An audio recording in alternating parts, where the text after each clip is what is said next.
જય શ્રી કૃષ્ણ. મેં એક ગુજરાતી મૂવી જોયું શુભચિંતક, સ્ટારિંગ માનસી પારેખ, સ્વપ્નિલ જોશી, વિરાવ પટેલ, ઈશા કંસારા એન્ડ દીપ વૈદ્ય.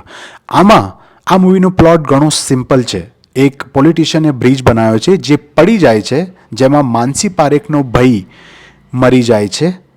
હિતુ કનોડિયાએ એનું પાત્ર ભજવ્યું છે અને એનો બદલો લેવા માટે માનસી પારેખ એ પોલિટિશિયનના છોકરાને કિડનેપ કરી લે છે. હવે કિડનેપ કરીને એ 2 કરોડ 3 કરોડ 5 કરોડ એવા રૂપિયા માંગે છે અને આ પ્રોસેસ જ્યારે થતી હોય છે ત્યારે શુભચિંતક કેવી રીતે આ પિક્ચરમાં આવે છે, એનો શું રોલ છે, એના માટે તો તમારે આ મૂવી દેખવું પડશે.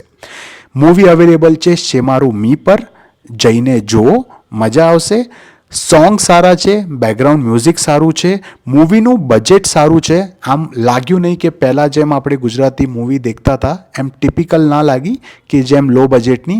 મૂવીનું બજેટ સારું છે, શૂટ સારું કર્યું છે, બધા લોકોની એક્ટિંગ સારી છે. ખાલી દીપ વૈદ્યની એક્ટિંગ મને થોડી ઓવર લાગી, હકલો બન્યો છે, હક હક હક હક બહુ વધારે થઈ ગયું એવું લાગ્યું. પણ માનસી પારેખની એક્ટિંગ અમેઝિંગ. સ્વપ્નિલ જોશી પહેલું ગુજરાતી મૂવી કરે છે પણ બહુ સારું ગુજરાતી બોલ્યો છે, એક્ટિંગ પણ અમેઝિંગ છે. અને વિરાવ પટેલ અને જે હિતુ કનોડિયા છે એમનું પણ પાત્ર સારું છે. હવે હિતુ કનોડિયાનો રોલ બહુ નથી આ મૂવીમાં, ઘણો નાનો, you can say guest appearance, પણ તો પણ તમને આ મૂવી જોવાની મજા આવશે.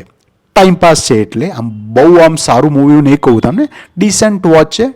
ટાઈમ હો તો શેમારું મી પર જાઓ અને જુઓ.